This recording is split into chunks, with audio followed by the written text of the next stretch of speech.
Hi guys, welcome back, and today we're going to be reading chapter 4 of Percy Jackson and the Lightning Thief. I've been procrastinating this, holding it back for a long while now, and I completely forgot to upload chapter 3, so I'm very sorry about that. But I uploaded it now, so you can go read that, but I just wanted to tell you that Riordan had came up with this new add-on to the Percy Jackson and Olympian series. The Chalice of the Gods, the Wrath of the Triple Goddess, and I don't know the other book, but there's 3 books added on. And my library had the first book, so like you can see where my bookmark is. I'm literally almost done with this book. I'm gonna read it after I record. But this is Chalice of the Gods. And then they got the new book, and I'm the first one in the entire school to read it. This is the Wrath of the Goddess. It might be reflecting the phone screen. Yeah. It's so cool. It's heavier than this one. Heavier, I think so. I think it's thicker. But anyways, let's get to reading. Okay. Chapter 4.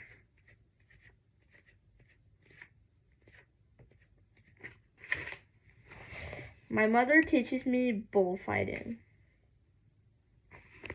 We tore through the night along dark country roads. Wind slammed against the Camaro. Rain lashed the windshield. I didn't know how my mom could see anything, but she kept her foot on the gas. Every time there was a flash of lightning, I looked at Grover sitting next to me in the back seat, and I wondered if I'd gone insane, or if he was wearing some kind of shag carpet pants. But no, the smell was one I remembered from kindergarten field trips to the petting zoo. Eolin, like from wool. The smell of wet barnyard animal. All I could think to say was, so you and my mom know each other? Grover's eyes flitted to the rearview mirror. Though there were no cars behind us. Not exactly, he said. I mean, we never met in person, but she knew I was watching you. Watching me? Keeping the tabs on you, making sure you were okay. But I wasn't faking being your friend, he added hastily. I am your friend. What are you exactly? That doesn't matter right now. It doesn't matter? From waist down, my best friend is a donkey. Grover let out a sharp, throaty blah. I've heard him make that sound before, but I always assumed it was a nervous laugh. Now I realized it was more like an irritated bleat. Goat, he cried. What? I'm a goat from waist down? You just said it didn't matter. Blah. Sorry. There are satyrs who would trample you underhoof for such an insult. Whoa, wait. Satyrs? You mean like Mr. Brunner's mitts? Were those old ladies at the fruit stand a myth, Percy? Was Mrs. Dodds a myth? So you admit it was Mrs. Dodds. There was a Mrs. Dodds. Of course. Then why? The less you knew, the fewer monsters you would attract. Grover said, like that should be perfectly obvious. We put mist over the human's eyes. We hoped you'd think the kindly one was a hallucination. But it was no good. You started to realize who you were. Wait a minute. What do you mean? The weird bellowing noise rose up again, somewhere behind us, closer than before. Whatever was chasing us was still on our trail. Percy, my mom said, there's too much to explain and not enough time. We have to get you to safety. Safety from what? Who's after me? Oh, nobody much, Grover said, obviously still miffed about the donkey comment. Just the Lord of the Dead and a few of his bloodthirstiest minions. Grover? Sorry, Mrs. Jackson. Could you drive faster, please? I tried to wrap my mind around what was happening, but I couldn't do it. I knew this wasn't a dream. I had no imagination. I could never dream up something this weird. My mom made a hard left. We swerved into a narrower road, racing past the darkened farmhouses and wooden hills, and pick-your-own strawberry signs on white picket fences. "Where are we going?" I asked. "The summer camp I told you about?" My mother's voice was tight. She was trying for my sake not to be scared. "The place your father wanted to send you." "The place you didn't want me to go to?" "Please, dear," my mother begged. "This is hard enough. Try to understand. You're in danger." "Because some old ladies cut a yarn." "Those weren't old ladies," Grover said. "Those were the fates. Do you know what this means? The fact that they appeared in front of you. They only do that when someone's about to die." "Whoa, you said you." "No, I didn't. I said someone." "You meant you as me." "I meant you like someone, not you." "Boys," my mom said. She pulled the wheel hard to the right, and I got a glimpse of a figure she swerved to avoid. A dark, fluttering shape, now lost behind us in the storm. "What was that?" I asked. "We're almost there," my mother said, ignoring my question. "Another mile, please, please, please." I didn't know where there was, but I found myself leaning forward in the car, anticipating, waiting for us to arrive. Outside, nothing but rain and darkness. The kind of empty countryside you would get way out on the tip of Long Island. I thought about Mrs. Dodds, in the moment when she changed into the thing with pointed teeth and leathery wings. My limbs went numb from delayed shock. She really hadn't been human. She meant to kill me. Then I thought about Mr. Brunner and the sword he had thrown me. Before I could ask Grover about that, the hair rose on the back of my neck. There was a blinding flash, a jaw-rattling boom, and our car exploded. I remember feeling weightless, like I was being crushed, fried, and hosed down all at the same time. I peeled my forehead off the back of the driver's seat and said, "Ow."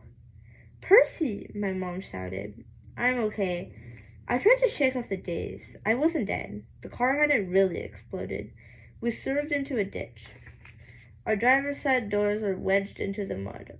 The roof had cracked open like an eggshell and rain was pouring in. Lightning. That was the only explanation. We'd been blasted right off the road.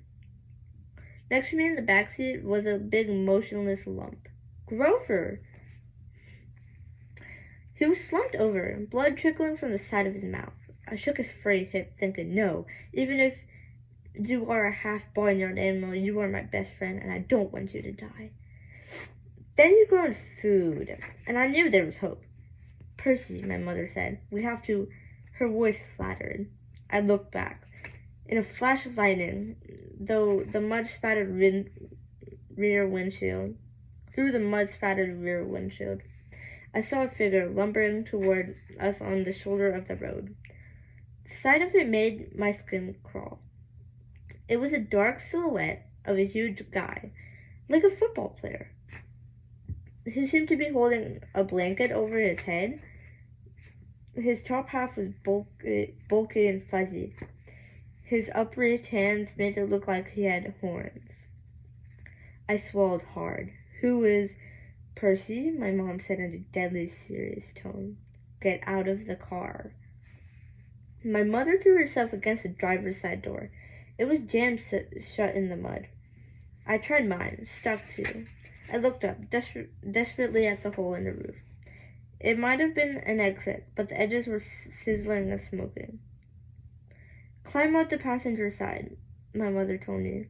"Percy, you have to run. Do you see that big tree?" "What?" Another flash of lightning, and through the smoking hole of the roof, I saw the tree she meant, a huge White House Christmas tree-sized pine at the crest of the nearest hill. "That's the property line," my mom said. "Get over that hill and you'll see a big farmhouse down the valley. Run and don't look back. Yell for help. Don't stop until you reach the door." "Mom, you're coming too." Her face was pale, her eyes were sad, and as she looked at as when she looked at the ocean. "No!" I shouted. "You are coming with me. Help me carry Grover."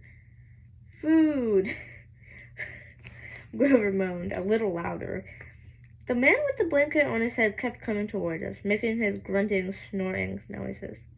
As he got closer, I realized he couldn't be holding a blanket over his head, because his hands, huge meaty hands, were swinging at his sides. There was no blanket. Meanwhile, the bulky, fuzzy mass that was too big to be his head was his head. And the points that looked like horns, he doesn't want us, he told me. My mother told me. He wants you. Besides, I can't cross the property line. But we don't have time, Percy. Go, please. I got mad then. Mad at my mother, at Grover, the goat, at the thing with horns that was lumbering towards us, slowly and deliberately, like a bull. I climbed across Grover and pushed the door open into the rain. "We are going together. Come on, Mom." "I told you, Mom. I told you. Wait, I have to do it in a different accent. "I told you, Mom, I'm not leaving you. Help me with Grover." "Yes, Percy." I didn't wait for an answer. I scrambled outside, dragging Grover from the car. He was surprisingly light, but I couldn't have carried him very far if my mom hadn't come to my aid. Together, we draped Grover's arms over our shoulders and started stumbling uphill through wet, waist-high grass. Glancing back, I got my first clear look at the monster. He was 7 feet tall. Easy. His arms and legs like something from the cover of the Muscle Man magazine. Bulging biceps and triceps, and a bunch of other seps, and all stuffed like baseballs under webbed skin. He wore no clothes except underwear. Bright white fruit of the looms, which would have looked funny, except that the top half of his body was so scary. Coarse brown hair started at about his belly button and got thicker as it reached his shoulders. His neck was a mass of muscle and fur leading up to his enormous head, which had a snout as long as my arm, snotty nostrils with a gleaming brass ring, cruel black eyes and horns, enormous black and white horns, with points you just couldn't get from an electric sharpener. I recognized the monster, right? He had been in one of the first stories Mr. Brunner told us. But he couldn't be real. I blinked the rain out of my eyes.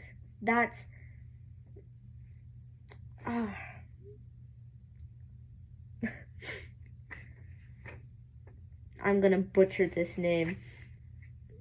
Pasiphae's son, my mother said. I wish I'd known how badly they'd want to kill you. But he's the Don't say his name, she warned. Names have power.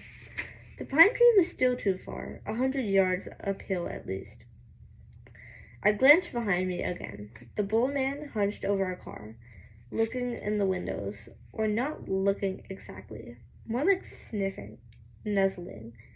I wasn't sure why he bothered, since we were only about 50 feet away.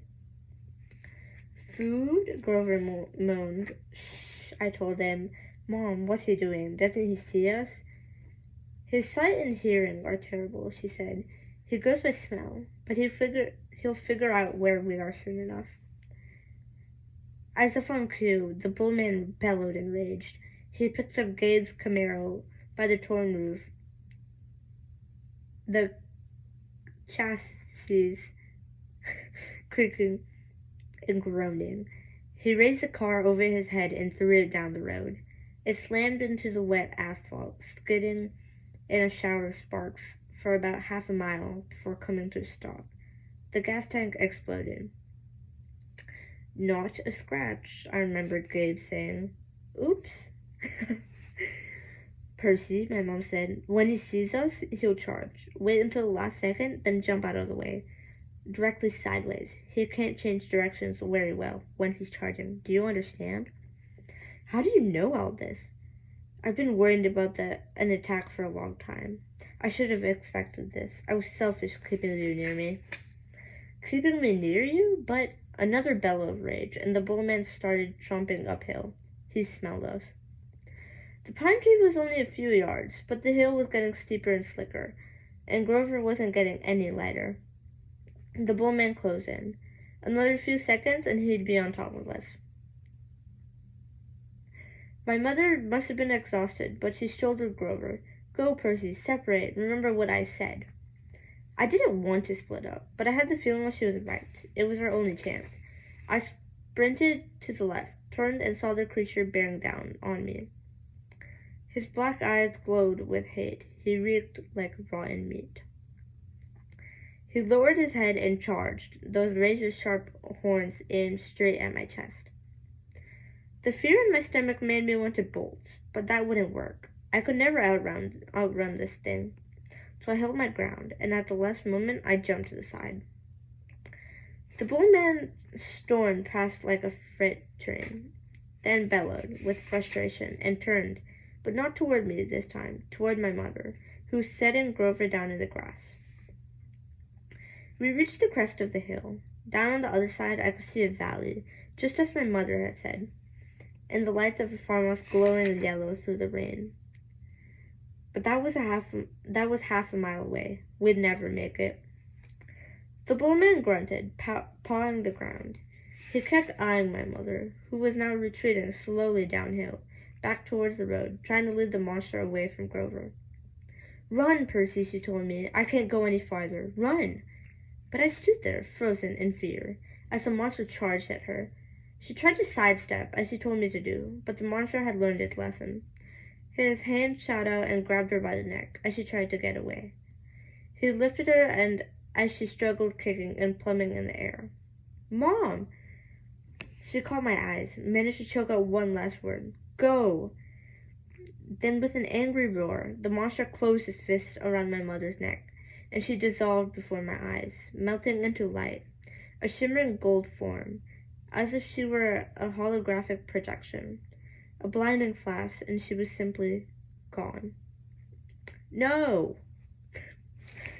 Anger replaced my fear. Newfound strength burned in my limbs. The same rush of energy I had gotten when Mrs. Dodds grew talons. The bullman bore down on Grover, who lay helplessly in the grass. The monster hunched over, snuffling my best friend, as if he were about to lift Grover and make him dissolve too. I couldn't allow that. I stripped off my red rain jacket. Hey, I screamed, waving the stupid jacket, running to one side of the monster. Hey, stupid ground beef. Roar! The monster turned towards me, shaking his meaty fists. I had an idea, a stupid idea, but better than no idea at all. I put my back to the big pine tree, and waved my red jacket in front of the bullman, thinking I'd jump out of the way at last moment. But it didn't happen like that. The bullman charged too fast, his arms out to grab me, whichever way I tried to dodge. Time slowed down. My legs tensed. I couldn't jump sideways, so I leaped straight up, kicking off from the creature's head, using it as a springboard, turning mid-air and landing on his neck. How did I do that?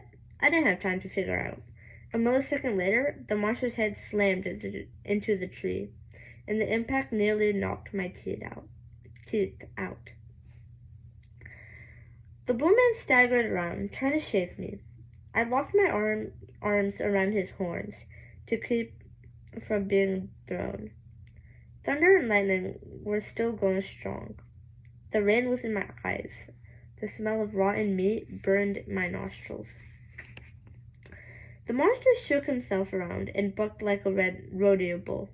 He should have just backed up into the tree and smashed me flat. But I was starting to realize that this thing only had one gear, forward. Meanwhile, Grover started groaning in the grass. I wanted to yell at him to shut up.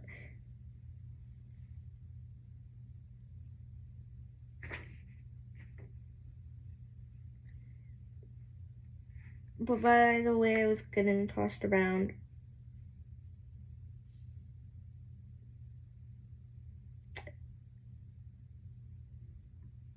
if I opened my mouth, I'd bite my own tongue off.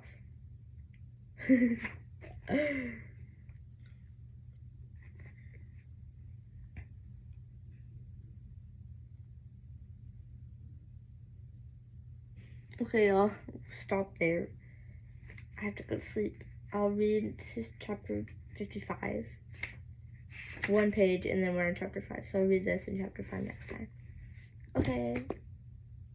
Hope you had fun reading with me. Bye-bye.